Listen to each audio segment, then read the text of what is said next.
मैं बेसिक बातें नहीं बताऊँगा आपको, सबको पता है कि आईटा का स्क्वायर -1 होता है, आईटा कहाँ से आया, क्यों बना हमने, ये सब नहीं। ओके, बट स्टिल थोड़ा बेसिक तो बनता है। तो थोड़े बेसिक में अगर मैं बात करूँ, मान लिया ये हमारा रियल एक्सिस है, ठीक है? X axis. तो एक्स एक्सिस अगर ये हमारा है, तो आप मुझे बताओ यहाँ पे 0 होगा ओरिजिन। अगर आप इस साइड बढ़ते हो, तो आपको क्या मिलता है? पॉजिटिव नंबर्स मिलते जाते हैं ना। यहाँ पे आपको 1 मिलता है, फिर आपको 2 मिलता है, ऐसे अप टू सम चलते रहते हैं पॉजिटिव नंबर्स। ऐसे ही यहाँ पे -1 होगा, यहाँ पे -2 होगा। इस साइड चलते रहेंगे, नेगेटिव नंबर चलते रहेंगे। तो जब आप इस साइड बढ़ोगे आगे की तरफ, तो आपको क्या मिलेगा? बड़े से बड़े नंबर मिलते रहेंगे और उनका कोई ओड ही नहीं है, वो कभी खत्म ही नहीं होंगे। तो आप ये कह सकते हो कि इस साइड आपको इन्फिनिटी मिलेगा। इन्फिनिटी जो हमने वर्ड नाम दिया, वो कहाँ से आया? हमने अज्यूम कर लिया कि भाई बहुत बड़ा नंबर है, उससे बड़े नंबर्स होंगे ऑब्वियसली, लेकिन अनंत की तरफ जो सिंबल हमने यूज किया ना, वो इन्फिनिटी यूज किया। ऐसे ही इस डायरेक्शन में नंबर्स घटते जाएंगे, लेकिन मैग्नीट्यूड में तो बढ़ेंगे ही, बस उनके आगे साइन नेगेटिव है, तो उनको हमने माइनस इन्फिनिटी नाम दिया। लेकिन अगर मैं कॉम्प्लेक्स प्लेन की बात करूं, कॉम्प्लेक्स नंबर्स की बात करूं, तो ऑब्वियस देखो, कॉम्प्लेक्स नंबर में हमें क्या चाहिए? दो टपल्स की जरूरत होती है। कॉम्प्लेक्स नंबर हमारे कैसे होते हैं? एक्स प्लस आईटा वाई टाइप के होते हैं ना। तो यहाँ पे मुझे एक्स और वाई दो चाहिए, एक्स भी चाहिए और वाई भी चाहिए। तो इनको रिप्रेजेंट करने के लिए ऑब्वियसली मुझे क्या चाहिए होगा? मुझे एक प्लेन की जरूरत पड़ेगी। तो चलो एक्स वाई प्लेन लेते हैं, X axis and Y axis. आपको पता है एक्स एक्सिस को हम रियल एक्सिस बोलेंगे, यहाँ पे कॉम्प्लेक्स प्लेन की बात कर रहे हैं, तो हमारा एक्स वाई प्लेन ही कॉम्प्लेक्स प्लेन होता है, बस नाम बदल जाता है इनका। वाई हमारा इमेजिनरी एक्सिस हो जाएगा। तो अगर मुझे कोई भी नंबर, जैसे कि मैंने कहा 1+3 आइटा, मुझे 1+3 आइटा रिप्रेजेंट करना हो, तो मैं कैसे रिप्रेजेंट करूंगा? एक्स की तरफ 1 चलना है, वाई की तरफ 3 चलना है, 1 2 एंड 3। यहाँ पे मान लिया 3, तो ये मेरा हो जाएगा 1+3 आइटा। तो क्या यहाँ पे पॉजिटिव और नेगेटिव की कोई डायरेक्शन होगी? नंबर्स तो पॉजिटिव नेगेटिव ये तो हो सकते हैं, इनका साइन पॉजिटिव नेगेटिव हो सकता है, लेकिन क्या मैं कह सकता हूँ माइनस ऑफ जेड? ऑब्वियसली कह सकता हूँ, पूरे का नेगेटिव हो जाएगा, लेकिन एक पर्टिकुलर डायरेक्शन नहीं बता पाऊंगा।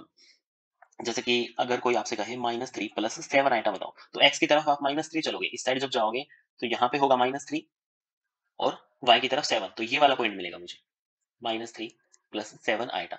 लेकिन अगर डायरेक्शंस की बात करोगे ना, तो आप डायरेक्शन में प्लस इन्फिनिटी माइनस इन्फिनिटी नहीं बोल पाओगे, बिकॉज दो डायरेक्शन नहीं है यहाँ पे, तो आपको बहुत सारी डायरेक्शन मिलने वाली है। बहुत सारी डायरेक्शन कैसे? देखो, इस साइड भी है, इस साइड भी जा सकते हो बहुत दूर, आप इस साइड भी बहुत दूर जा सकते हो, इस साइड भी बहुत दूर जा सकते हो।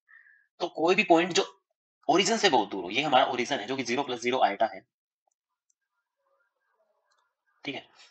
ओरिजिन से कोई भी जो नंबर बहुत दूर होगा ना सेट, ऐसा नंबर जो बहुत दूर है, तो डिस्टेंस कैसे निकालोगे आप? जैसे -3+7 आइटा की बात करूं मैं, अगर आप -3+7 आइटा की बात करो, तो इसके ओरिजिन से डिस्टेंस कैसे निकालोगे? किसी भी कॉम्प्लेक्स नंबर की मैग्नीट्यूड ही उसकी ओरिजिन से डिस्टेंस होती है, बिकॉज उसको हम लिख सकते हैं mode of z minus 0, z1 minus z2 mode he complex, दो कॉम्प्लेक्स नंबर की डिस्टेंस होती है। अगर आप वेरीफाई करना चाहते हो, ऐसे वेरीफाई कर सकते हो। इस पॉइंट को मैं कैसे रिप्रेजेंट कर सकता हूँ? इस पॉइंट को मैं ऐसे भी तो रिप्रेजेंट कर सकता हूँ ना, -3 7 टपल के रूप में। और यहाँ पे ओरिजिन कैसे रिप्रेजेंट कर देंगे? 0 0। और इन दोनों पॉइंट्स के बीच की डिस्टेंस आप डिस्टेंस फॉर्मूला से निकाल सकते हो, वो क्या है? √3 का स्क्वायर 9 प्लस 7 का स्क्वायर 49। तो ये क्या हो जाएगा? √58 हो जाएगा। कहने का मतलब ये है कि कोई कॉम्प्लेक्स नंबर अगर ओरिजिन से बहुत दूर है, तो उसको हम बोलेंगे इन्फिनिटी पे। डायरेक्शन बहुत सारी होगी, इस साइड भी, इस साइड भी, इस साइड भी, इन्फिनिटी की डायरेक्शन नहीं होगी। तो माइनस इन्फिनिटी जैसा कोई कॉन्सेप्ट नहीं है यहाँ पे, यहाँ पे बस इन्फिनिटी है। आई होप आप ये सब समझ गए होंगे, ठीक है? तो चलो अब मैं बताता हूँ आपको कि एक छोटी से छोटी बॉल पे जितने पॉइंट्स होते हैं ना, उतने ही पॉइंट पूरे कॉम्प्लेक्स प्लेन में होते हैं। अब कोई पहली बार इस बात को सुनता है तो उसको बहुत ही फालतू की बात लगेगी, ऐसा क्यों? देखो, ऐसा इसलिए, मान लिया ये हमारा कॉम्प्लेक्स प्लेन है, ठीक है? और ये आपको पता है कॉम्प्लेक्स प्लेन चलता रहेगा, इस साइड भी इन्फिनिटी की तरफ जाएगा, यहाँ पे रुका नहीं है। ये मैंने जो लाइन ड्रॉ की, इसका मतलब यहाँ तक ही है, ये आगे की तरफ है, इस साइड भी है, ये इस साइड भी चल रहा है, ऐसे इस साइड भी चल रहा है, इस साइड भी चल रहा है, ये चलता ही जा रहा है प्लेन। तो एक्स वाई प्लेन की अगर मैं बात करूँ, तो एक्स वाई डायरेक्शन में चलता ही रहेगा इन्फिनिटी तक। तो एक्स वाई प्लेन की बारी आ गई है, तो फिर एक्स वाई एक्सिस भी ड्रॉ कर देता हूँ। तो मान लिया ये हमारा एक्स एक्सिस है, ये वाई एक्सिस है, एक्चुअली जेड एक्सिस रहता है, ये मान लिया वाई एक्सिस है, ठीक है? X axis, Y axis, Z axis, इन दोनों को ही मैंने एक्स और वाई एक्सिस क्यों लिया? वो इसलिए लिया क्योंकि ये मेरा आर्यन प्लेन है ना, इसको मैं एक्स वाई प्लेन कह सकता हूँ फिर, ठीक है? ये मान लिया ओरिजिन है, जो आपको पता है 0 0 0 पॉइंट होगा हमारा। अगर मैं एक स्फीयर ड्रॉ करता हूं,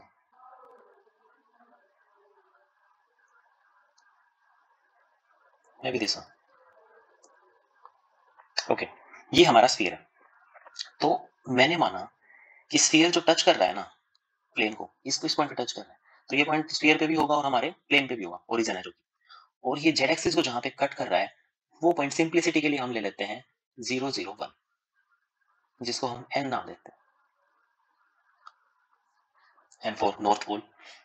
तो आप ये बताओ, मैं ऐसे कैसे दिखा दूं भाई कि इस स्फीयर पे जितने पॉइंट हैं उतने ही इस पूरे प्लेन पे पॉइंट है। अगर स्फीयर के हर पॉइंट के लिए मुझे प्लेन पे कोई एक पॉइंट मिल जाए, और प्लेन के हर पॉइंट के लिए स्फीयर पे कोई ना कोई एक पॉइंट मिल जाए, तो इसका मतलब स्फीयर पे उतने ही पॉइंट्स हैं जितने की पूरे प्लेन में पॉइंट्स हैं।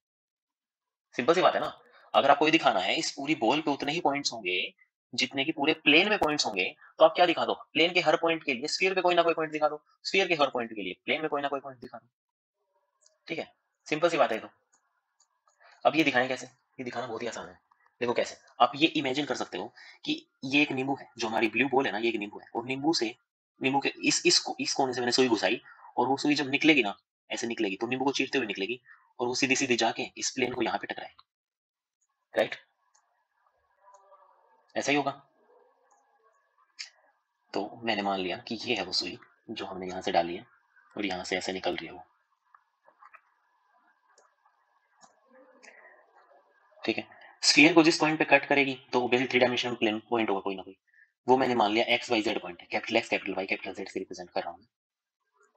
और जब ये प्लेन को टकराएगा, वो पॉइंट हमारा क्या होगा? ऑब्वियसली एक्स वाई प्लेन में है पॉइंट, तो स्मॉल एक्स स्मॉल वाई, और जेड एक्सिस में जीरो होगा। तो कॉम्प्लेक्स प्लेन की बात कर रहे हैं हम, तो एक्स वाई जीरो को लिखने की बजाय इसको मैं एक्स प्लस आइटा वाई भी लिख सकता हूँ। ये पॉइंट हमारा एक्स प्लस आइटा वाई हो जाएगा।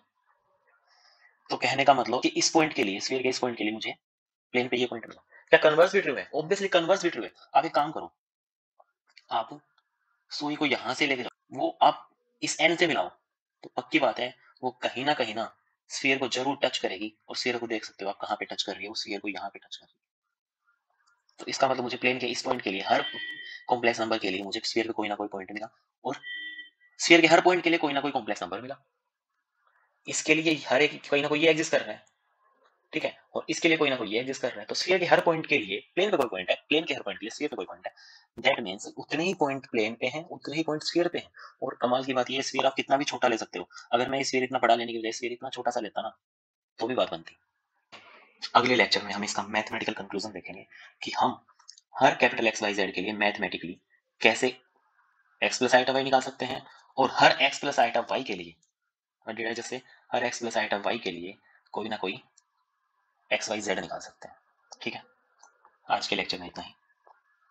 आई होप यू गेट इट।